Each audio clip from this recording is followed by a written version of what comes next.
simplement parce que la monnaie américaine, le dollar, c'est une monnaie étrangère. Alors, la production locale, la vie locale et tout ça, c'est beaucoup plus en francs congolais.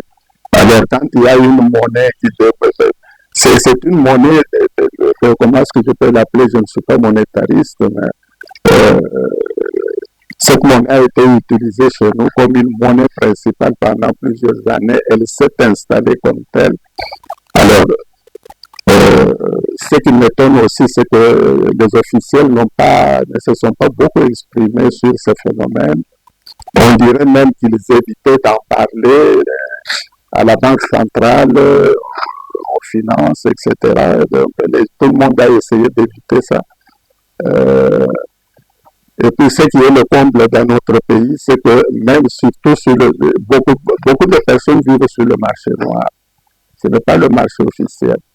Et même du côté des banques, évidemment, chaque banque avait son taux. Et alors la Banque centrale, bon, je n'ai pas très bien suivi quelles étaient ses réactions.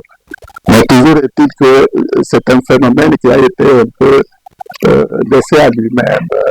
Puis on dirait que ça s'opposait carrément à la vie courante, si vous voulez, de la population. Et 3 semaines après, ça commence un peu à se stabiliser, mais jusqu'où ça va se stabiliser. Et lorsque vous parcourez les centres d'échange, chaque cambiste, il a son taux.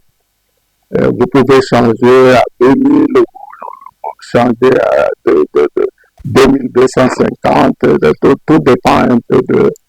Alors, c'est une catastrophe pour un pays, pour l'économie d'un pays aussi.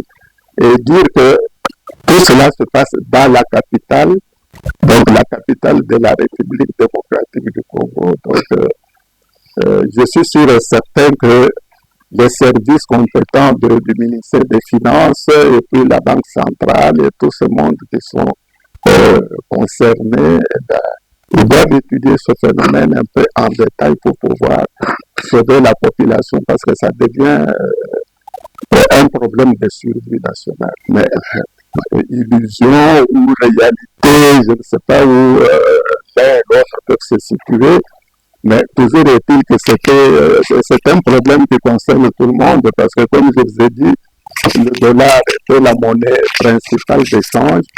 Alors tous ceux qui avaient des dollars commençaient à pleurnicher parce que vous changez le dollar à un taux qui n'était pas le taux auquel on était habitué.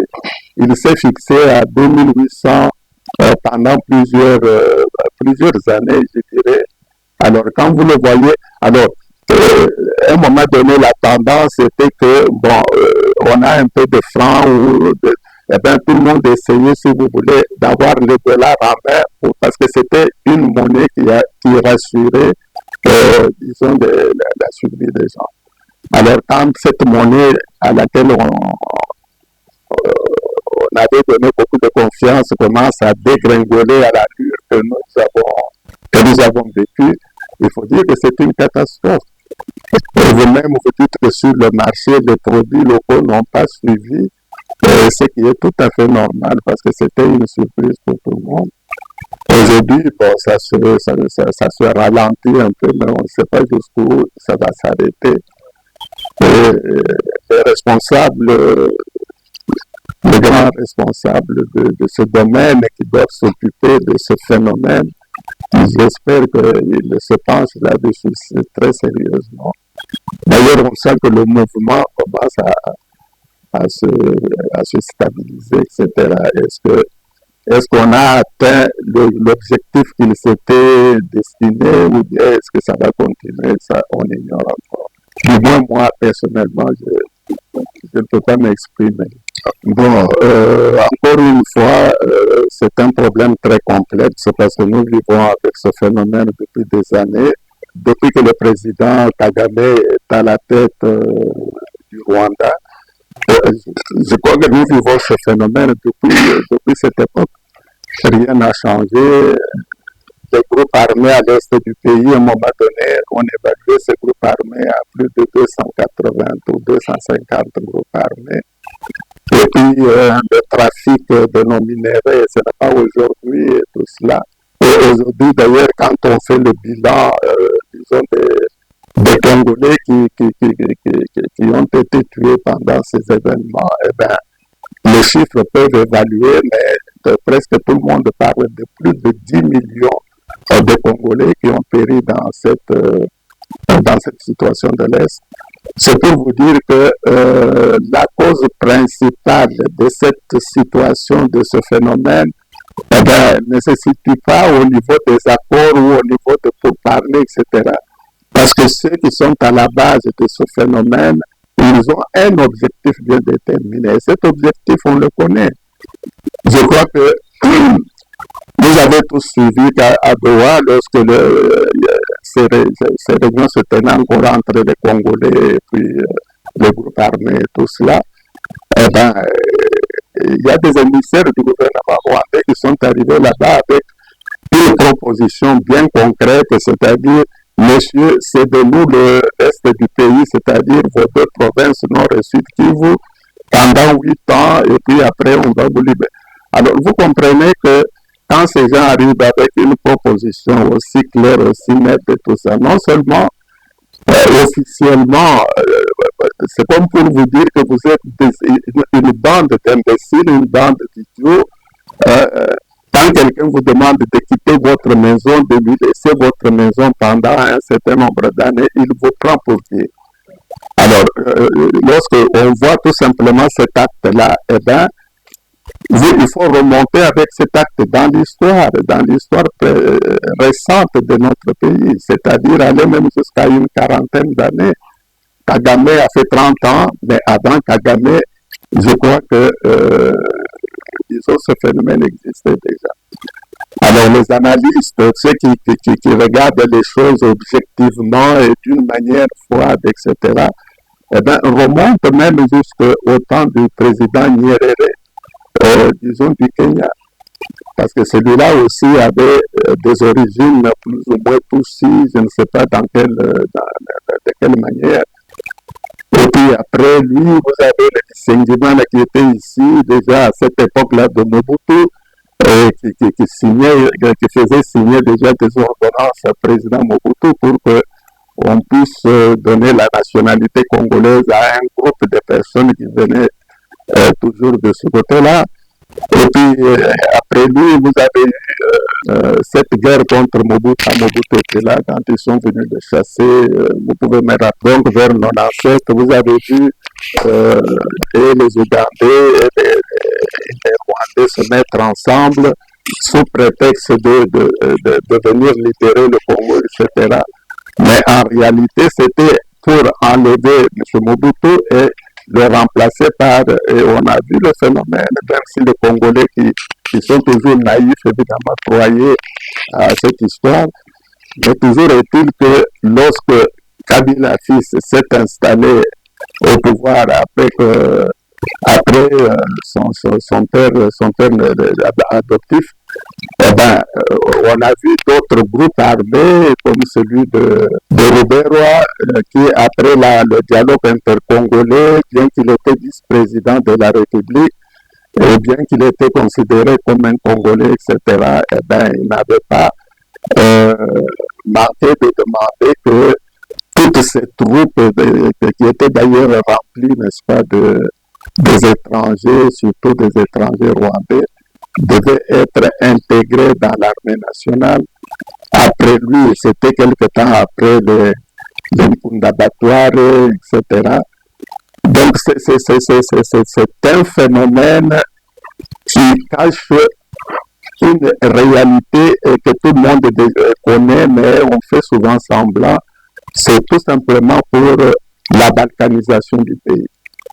Parce que depuis très longtemps, vous savez très bien que au Rwanda, tout comme au Burundi, il y a deux tribus principales. Il y a les Hutus et les Tutsis.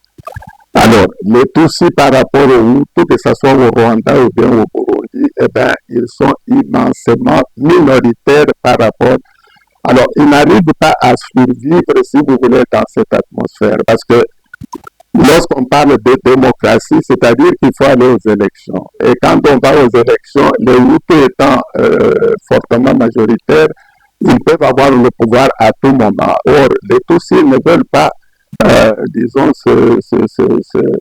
être gouvernés, si vous voulez, par cette minorité. Et alors, en ce moment-là, ils quittent leur pays et ils vont chercher, si vous voulez, d'autres. Et le côté le plus facile, parce que vous savez, ces pays sont quand même entourés de beaucoup d'autres pays, la Tanzanie, le Kenya, de ceci, cela.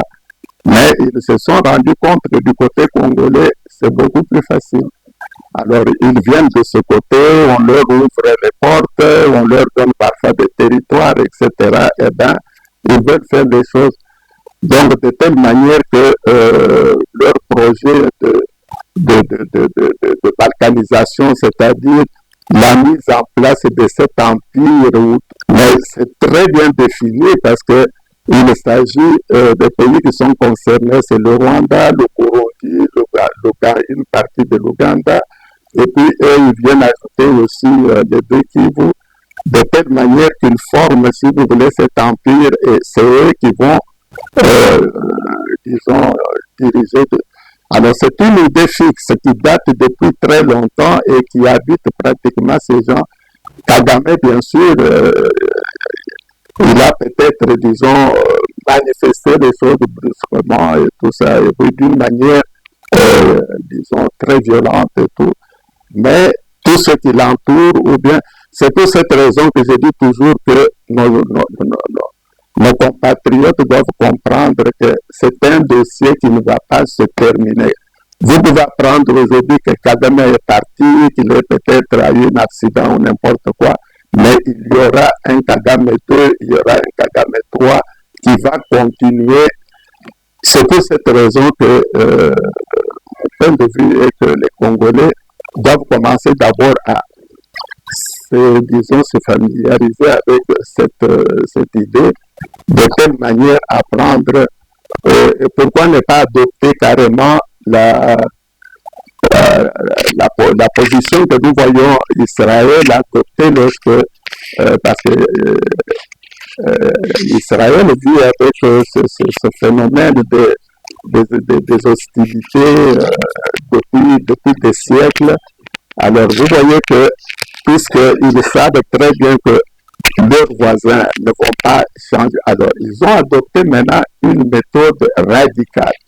C'est-à-dire que c'est quitte au double. Nous défendons ou alors nous disparaissons.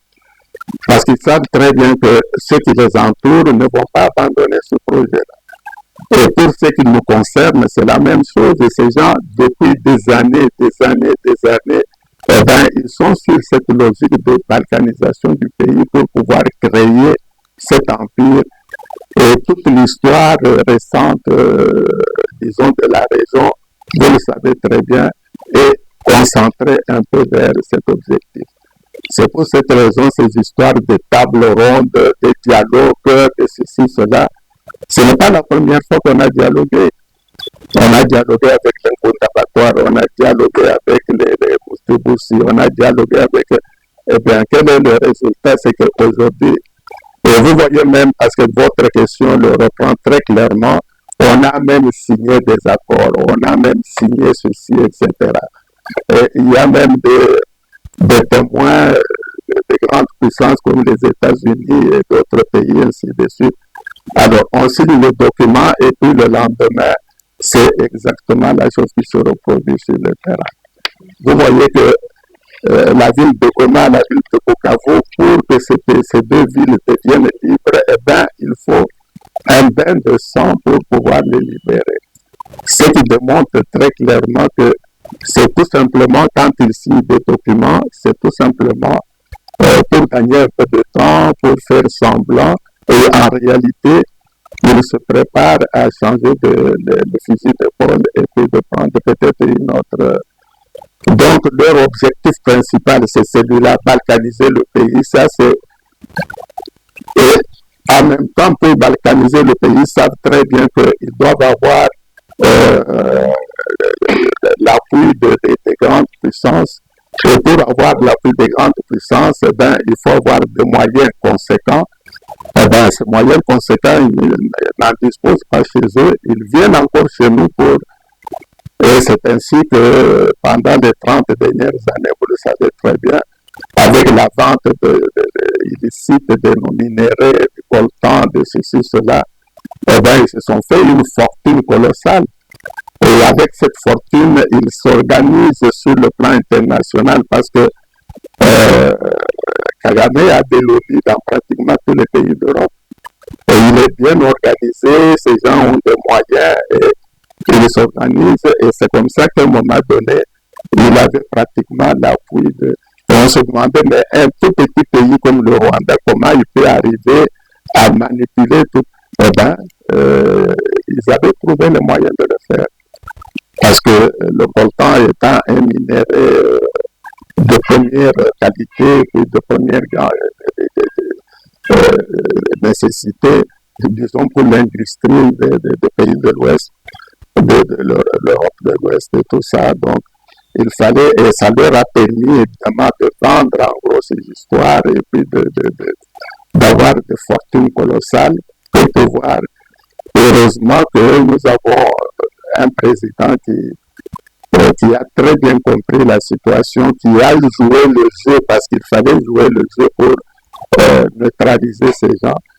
Ils avaient infiltré l'armée, ils avaient infiltré notre économie nationale, ils avaient infiltré nos milieux politiques de telle manière que ils avaient pratiquement la même mise sur toutes nos structures. Et le peuple congolais étant indifférent comme il l'a toujours été, eh ben, il s'est laissé prendre comme un pays sans vision, etc. Et c'est comme ça que nous sommes arrivés à ça. C'est pour cette raison que, à partir de ces leçons que nous apprenons tous les jours de notre histoire présente et passée, on ne doit pas rigoler avec la souveraineté nationale. Et il faut mobiliser la population, il faut mobiliser nos politiciens, etc. Et éviter tout ce qui peut nous distraire, parce que, en fin de compte, ils nous distraient pour arriver à un objectif que nous connaissons très bien et que nous avons déjà détecté depuis plusieurs années. Et souvent le Congo, c'est très bien, mais qui va sauver ce Congo? Parce que l'histoire récente nous apprend très bien que ce groupe qui parle de Sauvons le Congo, eh bien, c'est ce groupe-là qui a plongé ce pays, disons, dans la merde la plus totale. M. Kabila a fait 18 ans de pouvoir, et on sait très bien comment il a dirigé le pays, mais est-ce qu'on peut nous dire d'abord toute la fortune qu'il a ramassée, une fortune personnelle? Tous les milieux internationaux évaluent sa fortune personnelle à plus de 13 ou 14 milliards de dollars. Alors, on peut nous dire d'abord d'où il peut avoir reçu une fortune aussi colossale. Avant de quitter le pays, nous pouvons parler de notre armée nationale, comme on l'a dit tout à l'heure. Eh ben, tous les experts du pays, comme M. Ngwanda, qui est déjà décédé, qui avait quand même mais avait déterminé que notre armée nationale était infiltrée jusqu'à la moelle épinière. Il évaluait cette infiltration à plus de 40 généraux aussi rwandais dans notre armée. Eh bien, s'il y avait une quarantaine de généraux, combien de colonels et combien de choses, de capitaines, etc. C'est la raison pour laquelle vous avez vu que cette armée était incapable de maîtriser la situation de l'Est. Et tout ça a été fait avec Kabila au pouvoir. Alors, lorsqu'il était au pouvoir, qu'il avait tous les moyens, pourquoi il n'a pas sauvé le pays? Donc, il attendait de sauver le pays aujourd'hui quand lui n'est plus là, mais au moment où il avait tous les outils de souveraineté et tout ça, il ne pouvait pas sauver le pays. C'est aujourd'hui qu'il trouve qu'il peut le faire. Alors, finalement, on se moque de qui? eh ben, ils ne peuvent faire que ça parce qu'ils savent que les Congolais oublient très vite, ils sont naïfs, ils sont indifférents au sort qui les entoure. Mais ils ne peuvent pas tromper tout le monde. Et les personnes qui l'accompagnaient là-bas, eh ben, encore une fois, ce sont des personnes, on ne peut pas parler trop d'eux, mais vous savez, ce n'est pas des grandes lumières ou des personnes réellement comme patriotes. Parce que quelqu'un qui aime réellement son pays, qui a vu Kabila gérer ce pays pendant 18 ans, et bien pendant 18 ans, est-ce qu'on peut nous parler de combien des hôpitaux il a construit, de combien de routes il a réparé, parce que le pays est énorme, plus de 2,5 millions de kilomètres. Alors, les grandes villes, la ville de Kinshasa était reliée à quelle autre grande ville de la République? Et dans quel état étaient tous ces moyens de choses, de liaison? C'est avec son arrivée que le chemin de fer qui faisait du temps de Mobutu la fierté de notre pays, qui transportait les minéraux du Katanga, qui les amenait jusqu'à la Kinshasa pour acheminer à notre port national, eh bien, ce chemin de fer a disparu. Et tous les milliers de personnes qui travaillaient sur ce chemin de fer, eh bien, ils sont au chômage ou ils tournent l'impôt quelque part. Et puis on a vu également qu'au lieu d'utiliser la voie nationale, ils l'ont pas fait. Maintenant, c'est Kasumbalès qui est devenu aller à Kasumbalès pour voir comment, disons, le chemin de fer dont on parle ici a été remplacé par des camions et des remorques de certains politiciens qui passent par Kasumbalès pour aller amener les produits nationaux à l'extérieur, etc. Alors, sauvons le Congo. On va sauver quel Congo et de quelle manière?